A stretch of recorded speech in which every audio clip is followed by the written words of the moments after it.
Policia e Dibrës ka vënë në pranga një 49 vjeçar për falsifikim dokumentesh. Në pranga ka rënë Eduard Tola, i cili kishte 9 shtetësi bullgare. Policia kishte siguruar informacion se disa shtetas falsifikonin dokumente të gjendjes civile me qëllim pajisjen e personave të ndryshëm me vërtetime sikur janë banorë të njësisë administrative Ostren në Bashkinë e Bulqizës dhe më pas këto dokumente do t'i dërgonin në Bullgari me qëllim pajisjen me pasaporta bullgare.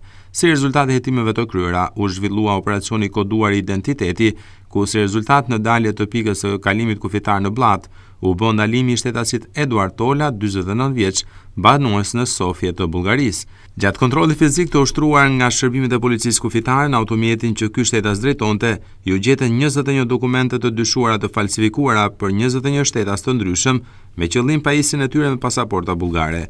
Po ashtu janë proceduar penalisht shtetasit Ndriçim Sula, 53 vjeç, banues në fshatin Ostren, me detyrë administratori njësisë administrative Ostren, dhe Bajram Matat, 62 vjeç, banues në fshatin Lejçan, ish administratori i kësaj njësie.